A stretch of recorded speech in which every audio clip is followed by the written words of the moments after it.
नमस्कार साथियों, आपका हमारे इस YouTube चैनल में बहुत बहुत स्वागत है। जैसा कि हमने पहले कोबर के पर्वत निर्माणकारी सिद्धांत में मुख्य रूप से देखा था कि जो शक्ति थी वो संकुचन शक्ति कार्य कर रही थी। यहाँ आज हम बात करने वाले हैं आर्थर होम्स के संवहनीय तरंग सिद्धांत की। इसमें हमारी जो पृथ्वी है उसमें पर्वत निर्माण के लिए जो बल काम कर रहा है वो संवहनीय तरंग है, यानी कन्वेंशनल करंट है। ये ऊष्मा को प्रवाहित करने के लिए द्रव और गैसीय अवस्था में से कुछ भी हो सकता है। इनको इन्होंने अपना आधार माना है। बात करते हैं अपने आर्थर होम्स की कि आर्थर होम्स जो है वो एक भूविज्ञानी थे जिन्होंने 1928-29 के अंदर अपना ये सिद्धांत दिया था। इनके सामने जो समस्या थी वो मुख्य रूप से ये थी कि इन्होंने पर्वत के निर्माण को दर्शाना था कि निर्माण किस प्रकार से हुआ है। इन्होंने हमारी पृथ्वी को पहले दो मंडलों में विभक्त कर लिया। जो हमारी पृथ्वी है इसको दो मंडलों में विभक्त कर लिया। इसमें जो बाहरी मंडल है उसको इन्होंने क्रस्ट कहा है, बाहरी मंडल को क्रस्ट कहा है, और आंतरिक मंडल जो है अंदर वाला इसके नीचे का, इसे इन्होंने अधस्तर कहा है। ये जो क्रस्ट है CRUST क्रस्ट, ठीक है। इसे क्रस्ट को तो इस प्रकार से लिखा जाएगा CRUST, और अधस्तर जो है वो सबस्ट्रेटम कहलाता है। ये जो अधस्तर है ये सबस्ट्रेटम कहलाता है। तो ये बाहरी भाग है क्रस्ट और ये है अधस्तर। हमारी पृथ्वी को इन्होंने दो मंडलों में बांट लिया। हालांकि इन्होंने ये कहा है कि ये क्रस्ट जो है ये सियाल का ही रूप है। क्या है? सियाल का ही रूप है। और ये जो सबस्ट्रेटम यानी अधस्तर है ये सीमा है। क्या है? सीमा है। तो इन्होंने कहा कि हमारी पृथ्वी के अंदर रेडियो एक्टिव पदार्थ पाए जाते हैं, रेडियो सक्रिय पदार्थ पाए जाते हैं। अब ये रेडियो सक्रिय पदार्थ होते क्या हैं तो बता देता हूँ आपको कि इसमें यूरेनियम, थोरियम, और जैसे आपने किरणें सुनी है अल्फा, बीटा, गामा, ये किरणें जो है ये एक तरह से अपने स्थान पे पड़े पड़े ही जो है वो एक्टिव रहते हैं। इनमें कोई न कोई क्रिया होती रहती है जिससे एनर्जी उत्पन्न होती रहती है। तो हमारे पृथ्वी के ऊपर बाहरी भागों में ये दिखाई हमें नहीं देते, लेकिन आंतरिक भागों में ये होते हैं, ठीक है। तो ये इनकी जो क्रिया होती है वो हमें भी दिखाई नहीं देती। तो मान लीजिए हमारी पृथ्वी के अंदर रेडियो एक्टिव पदार्थ हैं, और वो रेडियो एक्टिव पदार्थ बाहरी भाग में तो यहाँ पर अधिक संख्या में मिलेंगे, क्रस्ट के अंदर ये क्या मिलेंगे? अधिक संख्या में मिलेंगे, और हमारी पृथ्वी के अधस्तर के अंदर ये कम संख्या में मिलेंगे। इसलिए मैं इनको दूर दूर बना रहा हूँ। दोबारा सुन लो, क्रस्ट के अंदर ये जो पदार्थ हैं, रेडियो एक्टिव पदार्थ हैं, ये बड़ी मात्रा में मिलेंगे। मैं एक तरफ का ही बता रहा हूँ आपको, ठीक है। क्रस्ट में ये खूब मिलेंगे, लेकिन ये अधस्तर में कम मिलेंगे, जिनसे एनर्जी उत्पन्न हो रही है। अब एनर्जी उत्पन्न हो रही है तो बाहर जो यहाँ एनर्जी बनेगी वो एनर्जी जो है वो बाहर निकलने में आसान रहेगी, यानी कि इस तरह से ये एनर्जी बाहर निकल सकती है। ऊष्मा का संचालन हो जाता है, प्रकीर्णन हो जाता है, विकिरण के रूप में ये बाहर निकल जाती है। लेकिन अधस्तर के अंदर जो एनर्जी बचेगी वो एनर्जी यहाँ पर स्टोरेज होती रहती है। उसका क्या होता है? यहाँ पर संचय होता रहता है, इसका संचयन होता है, ये इकट्ठी होती रहती है। यहाँ पर एनर्जी बहुत ज़्यादा इकट्ठी हो जाती है, ऊष्मा बहुत ज़्यादा हो जाती है। और आपको पता है इनका जो सिद्धांत है उसको आप नॉर्मल वे में देखें तो जिस प्रकार से एक पतीले में चाय बनती है जिसमें पानी प्लस चाय पत्ती डाली होती है, उस वक्त अपने स्पष्ट देख सकते हैं कि जो जहाँ पर ऊष्मा दी जाती है, चूल्हा जलाया जाता है, जस्ट नीचे से ऊपर की तरफ संवहनीय तरंगें चलने लगती हैं। और हमें स्पष्ट दिखाने के लिए साथ में पदार्थ जो है वो चाय पत्ती वो ऊपर की तरफ उठती हुई दिखती है। उसमें भी क्या होता है? केंद्र से ऊपर की तरफ चाय उठती है और फिर दो तरफ आधी इधर और आधी इधर चली जाती है। तो सेम प्रोसेस जो है वो यहाँ भी है। तो इस प्रोसेस के अंदर क्या होता है कि यहाँ से ऊष्मा पृथ्वी के केंद्र से, यानी कि गर्भ से जो है, हमारी पृथ्वी के गर्भ से जो है ऊष्मा का जो है निर्माण होता है, ऊष्मा उत्पत्ति होती है, और ये ऊष्मा जो है नीचे से ऊपर की तरफ चलती है। इसी को कहते हैं संवहनीय तरंगे। अब मैं एक बार इसको थोड़ा इस तरफ से आपको बता देता हूँ, थोड़ा घुमा लेते हैं एक बार, ठीक है। यहाँ पर संवहनीय तरंगे चलाते हुए दिखाते हैं। ये है क्रस्ट और ये है अधस्तर। अब यहाँ पर मान लो यहाँ पर है महाद्वीप, और यहाँ पर क्या है? महासागर। तरंगे दोनों ही स्थानों पे चलती है, महाद्वीपों के नीचे भी चलती है और महासागरों के नीचे भी चलती है। अब देखो यहाँ से हमने तरंग को ऊपर की तरफ जाते हुए दिखा दिया, ये है कौन, महाद्वीप की तरफ जा रही है, नीचे से ऊपर की तरफ। ठीक है, अब यहाँ जैसे ही वो कृष्ण के पास पहुँचती है, दो दिशाओं में डिवाइड हो जाती है, आधी इधर और आधी इधर, इस प्रकार से ये चली जाती है। इसी प्रकार महासागरों के नीचे भी यही प्रक्रिया होती है, लेकिन फ़र्क इतना है कि यहाँ पर ये तीव्र होती है, यहाँ थोड़ी धीमी होती है, क्योंकि यहाँ पर उष्मा का स्टोरेज ज़्यादा है, क्योंकि महाद्वीपों के नीचे जो है वो उष्मा निकल नहीं पाती। ठीक है, यहाँ पर ऊपर भी क्रस्ट तक भी रेडियो एक्टिव पदार्थ पाए जाते हैं, जिसकी वजह से यहाँ उष्मा का अधिक जो है उत्सर्जन नीचे से भी होता है और ऊपर भी उष्मा मिलती रहती है, तो ये सर्कुलेशन ज़्यादा चलता है। महासागरों में ये कवर रहता है जल से, इसकी वजह से क्रस्ट तो यहाँ है नहीं, इसलिए क्रस्ट के जो रेडियो एक्टिव पदार्थ हैं वो इसमें है ही नहीं, इसकी वजह से यहाँ पर संवहनीय तरंगें थोड़ी धीमी चलती है। लेकिन प्रोसेस यही है, नीचे से ऊपर की तरफ यहाँ पर संवहनीय तरंगें उठती है। अब ये तरंगें भी महासागरों के नीचे वाली भी दो तरफ गति कर जाती है, आधी इधर और आधी इधर। अब इनमें क्या है, सर्कुलेशन रहता है। जैसे मैंने बताया कि चाय पत्ती जो है वो चाय के पतीले में नीचे से ऊपर की तरफ उष्मा पाकर चलती है, और उसमें क्या होता है कि वो चाय पत्ती इतनी तो है नहीं जो अपने को दिखाई देती है बार बार कि इतनी कहाँ से आई है, तो वो लिमिट की, लेकिन उसका क्या होता है, एक सर्कुलेशन बढ़ जाता है, बार बार ये चाय जो है वो उबल कर वापस नीचे तली में पहुंच जाती है, ठंडी होकर फिर वापस चलती है। तो यही प्रोसेस यहाँ पर भी चलाना है। तो इसमें क्या होता है कि यहाँ से उष्मा ऊपर की तरफ चलती है, फिर बाएं दाएं किनारे की तरफ मुड़ जाती है और आपस में टकरा कर इसके बाद में यहाँ से नीचे की तरफ चली जाती है। और कहाँ चली जाती है, जहाँ से इसकी जो है वो उत्पत्ति हुई थी। ठीक है, आधी इधर से आई थी, आधी इधर से आई, ये तो आरोही क्रम है, यानी नीचे से ऊपर की तरफ बढ़ता हुआ क्रम, और ये यहाँ पर अवरोही क्रम है। ठीक है, यहाँ तक आई और उसके बाद में इसके नीचे आधी और आधी इसके नीचे चली गई, फिर से ये ऊपर उठ गई, यानी कि पूरा सर्कुलेशन चल पड़ा। देखो इसमें दो आपके सामने अलग अलग प्रकार हैं, एक तो उड़ते स्तंभ की और एक गिरते स्तंभ की। यहाँ भी गिरता हुआ स्तंभ बना देता हूँ ताकि ये कंप्लीट हो जाए, यानी उड़ते हुए स्तंभ की और यहाँ गिरते हुए स्तंभ की। यहाँ उड़ते हुए स्तंभ की, आधी इधर गई आधी इधर गई, यहाँ गिरते हुए स्तंभ की। आपको एक सर्किल के अंदर अगर आप इनमें देखो तो सिर्फ एक सर्किल मानो, यहाँ उड़ता स्तंभ है, यहाँ क्रस्ट के नीचे चल रही है और यहाँ गिरता स्तंभ है। ठीक है, अब इधर देखो, यहाँ उड़ता स्तंभ है, यहाँ चलती हुई दिख रही है, यहाँ गिरता स्तंभ है। पहले जब मैंने शुरुआत करी तब मैंने यहाँ से उड़ता हुआ क्रम बनाया, लेकिन फिर यहाँ से मैंने गिरता हुआ क्रम दोनों तरफ को बनाया। लेकिन जो आर्थर महोदय है, आर्थर होम्स महोदय है, इन्होंने इसको इतना महत्वपूर्ण नहीं बताया, क्योंकि यहाँ तो सिर्फ क्या होता है कि जब संवहनीय तरंगें ऊपर की तरफ चलती है, यहाँ से ये डाइवर्ट होती है, इसका डाइवर्जन हो जाता है, तो ये सतह को दोनों तरफ जो है वो धकेलती है, यहाँ से सतह को। ठीक है, तो यहाँ बल काम करता है कौन सा, यहाँ तनाव बल बन जाता है, यहाँ डिप्रेशन होने लगता है इस स्थान के ऊपर, जिसकी वजह से अपसरण की क्रिया होती है। क्या होती है, अपसरण से क्या होता है कि यहाँ से चट्टानें एक दूसरे से दूर और गर्त का निर्माण होता है और इस जगह सागरीय जल भर जाता है, यानी कि यहाँ पर सागर का निर्माण हो जाता है। लेकिन हमारे लिए यहाँ ये महत्वपूर्ण नहीं है, हमने तो पर्वत निर्माण करना है। इसके लिए आप दो भिन्न भिन्न केंद्रों से उठने वाली तरंगों को जब एक स्थान पर यहाँ पर आकर मिलती है, जहाँ पर एक तरफ महाद्वीप है एक तरफ महासागर है, तो ये बीच का एरिया कोस्टल है, यानी कि महासागर में डूबा हुआ। ठीक है, इस कोस्टल एरिया के नीचे की क्रिया मैं आपको बताता हूँ। इसमें क्या होता है कि यहाँ से तरंगें जो नीचे की तरफ जा रही है, तो यहाँ दोनों तरफ से ये तरंगें आ रही है, जिसकी वजह से ये सतह भी एक दूसरे के नज़दीक आने लगती है। यहाँ नज़दीक आने लगती है, यहाँ से ये पदार्थ नीचे की तरफ खींच रहा है तो सतह नीचे भी जाने लगती है। अब इसको अपने थोड़ा सा यहाँ ये महत्वपूर्ण है हमारे लिए, कौन सा, ये जो अभिसरण है ये हमारे लिए महत्वपूर्ण है। तनाव बल या अपसरण हमारे लिए इतना महत्वपूर्ण नहीं है, हमारे लिए ये संपीड़न बल और अभिसरण हमारे लिए महत्वपूर्ण है। इसको मैं आपको यहाँ पे बताता हूँ। इन्होंने इसकी 3 अवस्थाएं भी बताई हैं, जिसमें आप देखेंगे तो इसमें अपने इस प्रकार से बना लेते हैं। पहले बॉक्स बना लेते हैं, इसमें यहाँ पर एक गर्त का निर्माण दिखाते हैं। हुआ कैसे था ये बताता हूँ आपको। जो इस तरफ से तरंगें चली थी ऊपर की तरफ, फिर यूँ इस तरफ से तरंगें चली थी यूँ, ठीक है, नीचे से ऊपर की तरफ उठ रही थी दोनों तरफ से, और यहाँ केंद्र से, ठीक है, यहाँ से ये सर्कुलेशन पूरा का पूरा, सॉरी,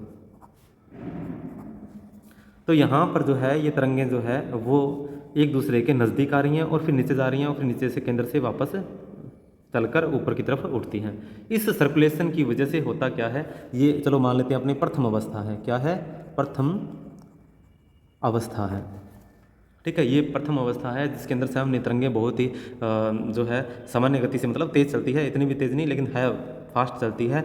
और उसकी वजह से क्या होता है, यहाँ तली जो है वो नीचे की तरफ इसका अवतलन हो जाता है, ये तली नीचे बैठ जाती है और इसमें जो है इस तली के नीचे बैठने की वजह से किनारे से नदियाँ आकर इसमें गिरने लगती है और अवसाद का जमाव करने लगती हैं, इसकी तली पर भार भी डालने लगती है।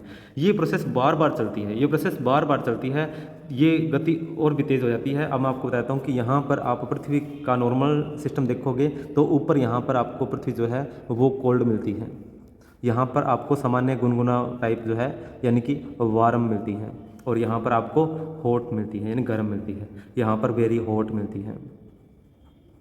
तो आप ऊपर तो क्या है कोल्ड है और बीच में वार्म और नीचे की तरफ हॉट मिलती है, वेरी हॉट मिलती है। यहाँ पर आप वेरी कोल्ड भी कर सकते हो ऊपर की तरफ, ठीक है, ये सर्कुलेशन है। लेकिन यहाँ इस तरफ देखेंगे तो यहाँ पर भी ये कोल्ड, वार्म और हॉट मिलती है, ठीक है। तो ये प्रोसेस रहेगी। हमारी पृथ्वी के बाहरी भाग हमेशा ठंडा और आंतरिक भाग जैसे जैसे हम गहराई में जाएंगे वैसे वैसे तापमान में बढ़ोतरी होती रहती है, ये हमारी प्रकृति का नियम है।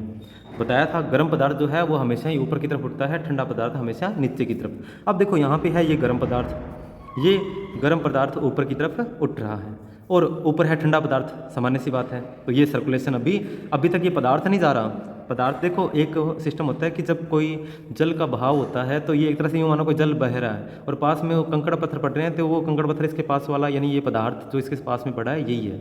इसकी वजह से क्या होता है कि पदार्थ ऊपर की तरफ उठता है और आगे की तरफ बढ़ने लगता है। धीरे धीरे ये हॉट जो है वो ऊपर की तरफ उठेगा। दूसरी अवस्था की बात करेंगे अपने तब। फिलहाल यहाँ पर संवहनीय तरंगें चलने शुरू हो गई हैं। ऐसा ही इस तरफ भी होता है, यहाँ पर जो है कोल्ड, यहाँ पर वार्म और यहाँ पर हॉट मिलता है, ठीक है। यहाँ भी सेम ही है, कोल्ड, वार्म, हॉट। ये पहली अवस्था है जिसमें संवहनीय तरंगें कुछ गति से चलने लगती है, कुछ कभी यहाँ तेज़, ये इससे तेज़, कभी तो ये इससे तेज़, यानी संवहनीय तरंगें तीव्र होने लगती हैं।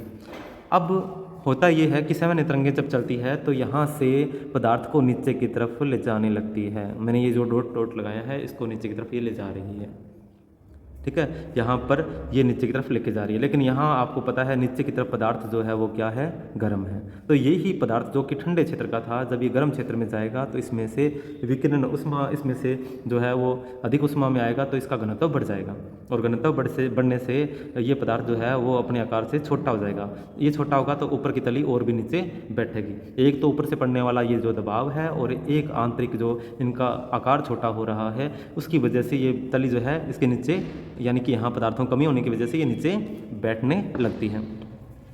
इस क्रिया में जो है ये होता है कि यहाँ पर ये तली फिर से थोड़ी सी और नीचे की तरफ बैठ जाती है। तो ये तो थी प्रथम अवस्था, ठीक है। जब अपनी बात करते हैं अब किसकी, द्वितीय अवस्था की। अब द्वितीय अवस्था के अंदर ये वाला पदार्थ जो है वो कहाँ पहुँच जाएगा आप देखेंगे। ये अपने एक सेकंड में बना लेते हैं, ठीक है। यहाँ तो यहाँ वाला ये कोल्ड पदार्थ है, ये आगे धक्का लगेगा, ये देखो यहाँ से पदार्थ ऊपर की तरफ जाने वाला है। तो यहाँ से इस एरिया में तो आ जाएगा कौन सा, हॉट, और ये जो वार्म है ये इससे आगे हो जाता है वार्म, और यहाँ पर ये जो कोल्ड इस तरफ पहुँच जाएगा, यानी कि यहाँ पर कोल्ड, ठीक है। हॉट, वार्म, कोल्ड एक ही इस पे आ जाएंगे तीनों के तीनों, हॉट, वार्म और कोल्ड, ठीक है। तो अभी तक वेरी हॉट जो है वो इस एरिया में पड़ा है, ठीक है। यहाँ पर हॉट, वार्म और कोल्ड आ जाएंगे। अब ये तरंग नीचे से ऊपर की तरफ इधर को उठ रही है और यहाँ से ये नीचे की तरफ जा रही है, ठीक है। ये प्रोसेस इधर भी होगा। इसकी वजह से यहाँ पर ये तरंगों का समय तो देखो इसका बहुत कम है, द्वितीय अवस्था का, ये द्वितीय अवस्था है, इसका समय ये बहुत कम है, कम समय की है। लेकिन यहाँ तरंगे फास्ट बहुत चलती हैं क्योंकि गर्म पदार्थ ऊपर उठ रहा है, ठीक है, और जो ठंडा पदार्थ है वो नीचे की तरफ जा रहा है, ठीक है। स्वाभाविक क्रिया जो है वो गर्म का ऊपर उठना है और ठंडे का नीचे जाना है। तो यहाँ तक तो है सब सही। देखो यहाँ से गर्म पदार्थ ऊपर उठ रहा था और ठंडा पदार्थ को आगे की तरफ धकेल रहा था, लेकिन अब ये गर्म पदार्थ ऊपर उठ चुका है और ठंडे पदार्थ को नीचे धकेलने की कोशिश करेगा। अभी है नहीं, अभी इस तरह के ऊपर ही है, ठीक है। गर्म पदार्थ ऊपर की तरफ और ठंडा पदार्थ आगे की तरफ धकेला गया है, ठीक है। तो यहाँ पर भी अपने लिख देते हैं, इस जगह पे कोल्ड पहुँच गया, यहाँ पर वार्म है और यहाँ पर हॉट है, ठीक है। यहाँ पर वेरी हॉट है, ठीक है। ये प्रोसेस इसको आगे की तरफ देखो है यही हॉट, वार्म, कोल्ड। अब ये जो वेरी हॉट है यहाँ होना चाहिए था, ये यहाँ पहुँच गया, हॉट वार्म कोल्ड यहाँ आगे धकेला गया है, ठीक है। और अगर आपको ये जैसे कोल्ड वार्म और हॉट है तो यहाँ कोल्ड के बाद में इस एरिया में आप देख सकते हो यहाँ पर जो है ये कोल्ड है इस जगह पे, और यहाँ पर ये इसमें आगे धकेला जाएगा वार्म और यहाँ पर पहुँच जाएगा हॉट, ठीक है। ये तो नॉर्मल सी कंडीशन है। इस दौरान होता क्या है, यहाँ तरंगे बहुत ज़्यादा स्पीड से चलने लगती है, जिसकी वजह से जो बल है वो नीचे जाने के लिए नहीं, अब ये फोर्स काम करने लगती है सतह को संपीड़ित करने के लिए। ये ऊपर की सतह जो है ये एक दूसरे को क्या करती है, नज़दीक आती है। इस नज़दीक की वजह से यहाँ पर जो इस भूसंनति में जो मलबा पड़ा था, इस गर्त में जो मलबा भरा हुआ था, ठीक है, जो इसका निर्माण पहले हो चुका था, नदियाँ इसमें लाकर मलबा डाल रही थी, इसकी तली नीचे तक बैठ गई थी, अब उसके दोनों तरफ से दबाव पड़ता है तो ये मलबा क्या हो जाएगा, ये वलित हो जाएगा। ये कमज़ोर है, इसलिए ठोस सतह जो इसके नज़दीक आएगी, इस चक्र के कारण, इस सहवनीय तरंगों की स्पीड के कारण जो दोनों तरफ से बल पड़ेगा तो ये वलित हो जाएगी और इसमें मोड़ पड़ जाएंगे, और ये दूसरी अवस्था है। अब बात करें अपने तृतीय अवस्था की। तृतीय अवस्था में क्या हो रहा है कि पहले तो अपने ये सर्किल बनाए थे, ये वाला, ठीक है, नीचे से ऊपर की तरफ, यहाँ भी नीचे से ऊपर की तरफ, दोनों एक दूसरे के पास, और फिर यहाँ केंद्र से भी नीचे की तरफ, ठीक है, और ये वापस घुमा दिया, सर्किल वापस बन गए। अब इसमें होता क्या है कि जो यहाँ का ठंडा पदार्थ था इस जगह का, ये कोल्ड, ठीक है, ये कोल्ड वाला एरिया जो है ये सारा का सारा अब क्या है, इस जगह पे आगे पहुंच जाता है। तो जो यहाँ तक कोल्ड था ये भी कोल्ड था, ठीक है, ये पूरी लाइन कोल्ड की हो चुकी थी जो नीचे जा रही थी, और गर्म ऊपर की तरफ उठ रही थी, इसकी वजह से स्पीड बन गई थी। लेकिन अब क्या हो रहा है कि कोल्ड यहाँ तक आ चुका है और अब कोल्ड ऊपर जाने का प्रयास करेगा, ठीक है। तो यहाँ पर कोल्ड है इस जगह पे, और फिर जैसे यहाँ पर वार्म है और यहाँ पर हॉट है, यहाँ पर भी हॉट है, ठीक है, यहाँ पर भी वार्म है, यहाँ पर कोल्ड है। ये सर्कल सेम टू सेम इधर ही लिख दो, बोले नीचे कोल्ड है ऊपर हॉट है, मेन बात ये है, ठीक है, नीचे कोल्ड है और ऊपर की तरफ यहाँ पर हॉट यानी गर्म है, ठीक है, बीच में अपने वार्म लिख देते हैं। अब होता क्या है कि गर्म पदार्थ की ये प्रकृति होती है कि ये हमेशा ही नीचे से ऊपर की तरफ उठता है, लेकिन अब यहाँ क्या हो रहा है, गर्म पदार्थ अब ऊपर से नीचे जाने का प्रयास कर रहा है, जिसकी वजह से ये सहवनीय तरंगें जो है वो रुक सी जाती है, क्योंकि प्रकृति का नियम है गर्म पदार्थ नीचे से ऊपर और ठंडा पदार्थ ऊपर से नीचे जाता है। लेकिन यहाँ पर ठंडा पदार्थ, ये देखो ये सर्कुलेशन ऐसे है, तो अब ये ऊपर उठने की कोशिश करेगा, जाने का प्रयास करेगा सहवनीय तरंगों के साथ में, तो ये पदार्थ उठ नहीं पाएगा। जिस प्रकार ये जब ये रुकेगा, जिस प्रकार चल रहा है, स्पीडों से चल रहा है, अचानक से जब ये रुकेगा तो इसके साथ में आया हुआ ऊपर का पदार्थ, जैसे पहले इस जगह पे क्या बन गए थे दूसरी अवस्था में, जो वलित पर्वत यानी कि यहाँ पर मोड़ पड़ गए थे, उस मोड़ के बाद में यहाँ पर अब जो मलबा इसके साथ में नीचे तक दबा हुआ था, जो यहाँ तक था इस जगह पे, अब इस चक्कर के थमने की वजह से ये हल्के पदार्थों वाला, हालांकि कुछ ने तो अपना रूप बदल लिया था, जो कि भारी पदार्थ में कन्वर्ट हो गए थे, ठीक है, भारी बन गए थे, वो तो यहीं रह जाएंगे, कोई बात नहीं। लेकिन जो हल्के पदार्थ ऊपर से नीचे तक आए थे, जो अभी तक गर्म नहीं हुए हैं, वो पदार्थ अब क्या करेंगे, जैसे ये चक्कर कंप्लीट होगा ये पदार्थ वापस ऊपर की तरफ उठेंगे। उसके ऊपर की तरफ उठने की वजह से यहाँ पर ऊंचे पर्वत का निर्माण हो जाएगा। यहाँ ये जो पदार्थ थे ये सब नीचे दबे हुए थे, अब ये वापस ऊपर की तरफ जाएंगे और इस पर्वत को और ऊपर उठा देंगे। यहाँ से ये पदार्थ वापस ऊपर की तरफ जाएंगे, चक्कर समाप्त हो जाएगा और ये पदार्थ ऊपर जाएंगे और इस पर्वत को ऊंचा उठा देंगे। तो ये था आर्थर होम्स का पर्वत निर्माणकारी सिद्धांत, और इसमें जो कुछ आलोचनाएं भी हैं, जैसे कि सहवनीय तरंगें जो है वो हमारी पृथ्वी के भीतर ही कैसे चलती है, ये जैसे हमारी पृथ्वी है तो इसके भीतर ही क्यों चलेगी सहवनीय तरंगें, ये इससे तोड़कर बाहर क्यों नहीं आ जाती, ये सहवनीय तरंगें रियल में होती है कि नहीं, इन पे भी हमें बहुत ही जो अभी तक संशय बना हुआ है।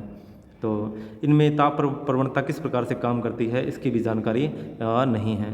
इसमें सहवनीय तरंगों का जो क्षैतिज प्रवाह है, ठीक है, ऐसा संभव नहीं है ये वाला, यही कि भी सतह से बाहर क्यों नहीं निकल जाती, इसके अंदर ही क्यों चलती है, ठीक है। रूपांतरण के समय जो हुआ था, यहाँ से जो पदार्थ नीचे की तरफ, यहाँ से जो पदार्थ नीचे की तरफ गए थे उन्होंने अपना जो रूप बदला था, तो उससे भारी पदार्थ जो है वो नीचे की ओर दर्शाव अजीब सा लगता है कि सहवनीय तरंगों ने ऐसे भारी पदार्थों को अपने प्रभाव से इतना नीचे की तरफ दबा रखा है। तो ये भी भ्रामक सा लगा इसके अंदर। तो वैसे बहुत ही अच्छा सिद्धांत है। तो मिलते हैं इसी प्रकार के दूसरे वीडियो में। अगर वीडियो आपको पसंद आया हो तो इसे लाइक ज़रूर कीजिएगा, ताकि मैं थोड़ा मोटिवेट हो सकूँ और नेक्स्ट वीडियो आपके लिए जल्दी ला सकूँ। धन्यवाद।